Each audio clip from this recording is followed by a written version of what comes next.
Bonjour à toutes et à tous et merci de votre fidélité. Quelle prévenance! L'amour de Dieu est si grand qu'il dit nous préparer une place auprès de lui.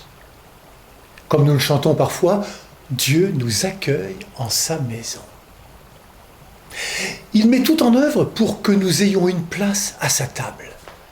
Et celui qui prépare cette rencontre, c'est Jésus. Alors qu'il va subir les outrages de sa passion, il est capable de rassurer ses amis, les disciples. Alors qu'il va connaître le pire, l'exclusion, l'insulte, la torture et la mort, il garde ses forces pour dire que votre cœur ne soit pas bouleversé. C'est pas à lui qu'il pense, mais à ses disciples, à nous.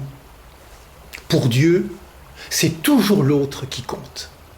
Non seulement il nous prépare une place, mais il reviendra nous chercher. Pas de doute, il est le chemin qui conduit à la vie. Il est bien ce berger qui prépare les cœurs, même les plus endurcis, à la rencontre ultime avec son Père. Peut-être qu'il y a des choses dans ma vie qui me troublent en ce moment. Peut-être ne suis-je pas en paix. Jésus est là, assis avec moi, là où je me trouve en ce moment, et je l'entends me dire que ton cœur ne soit pas bouleversé. Son amour se fait consolation. C'est ainsi qu'il guérit les cœurs meurtris. Son amour se fait compassion. Je peux tout dire à celui qui se tient ainsi à mes côtés, tout proche. Il attend ma confiance. Son amour se fait réconfort. Il se rend présent comme un ami afin que nos cœurs ne se troublent pas. Il ne s'apitoie pas sur son propre sort, ni sur le nôtre. Il nous ouvre à la confiance.